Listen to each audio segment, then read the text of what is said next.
I woke up this morning with my mind stayed on Jesus. Stayed on Jesus. Oh, I woke up this morning with my mind stayed on the Lord. stayed on the Lord. Well, I woke up this morning With my mind stayed on Jesus. stayed on Jesus. Hallelujah, hallelujah, hallelujah.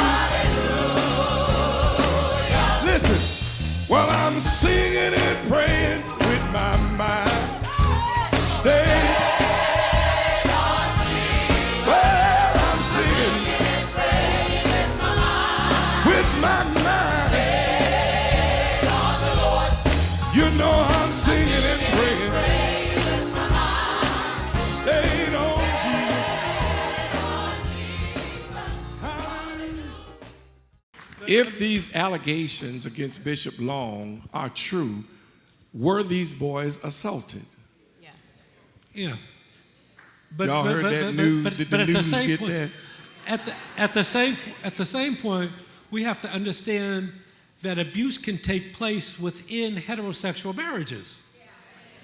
That one partner can abuse the other sexually, and so as these, as this phenomenon, the human phenomenon of sexuality gets played out, it can be used even in situations where nobody would suspect it, primarily because y'all are married, so, why not? Therefore, you must be consenting with the act of marriage. Yeah.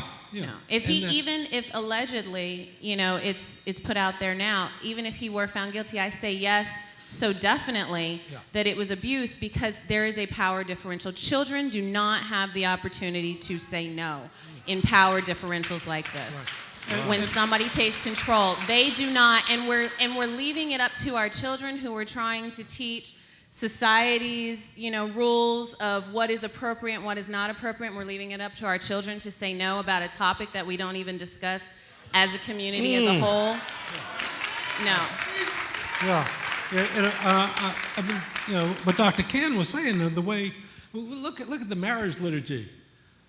When sometimes I ask questions, who gives this woman, like she a piece of property? Yeah. I mean, that whole discourse is problematic, but we keep holding up, these views of, of how it goes. We talk about pregnant teenage mothers. What's the term for the men that got them pregnant? We don't even have terms for that. I mean, we talk about nymphomaniacs, a woman that can't get enough. What do we call a man who can't get enough? Normal.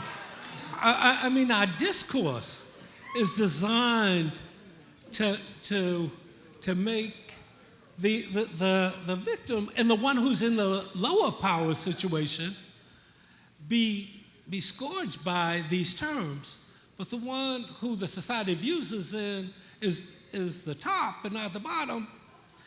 There ain't no terms for them. And even this discourse of tops and bottom, becomes problematic in terms of questions of control, right, and how people buy into these views of, yeah.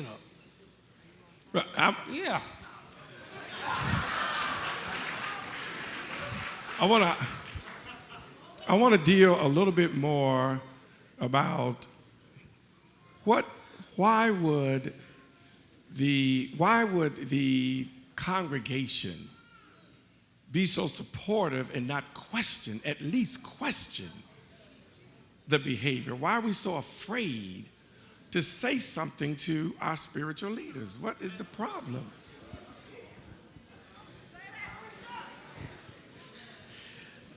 I think there are theological reasons, and I'll let Dr. Bailey cover those. But again, I think in a way we could ask the same question about the leaders of our companies. Why do we let them get away with what we do and seemingly cannot check them, regulate them, hold them accountable? And the same things happen in our churches.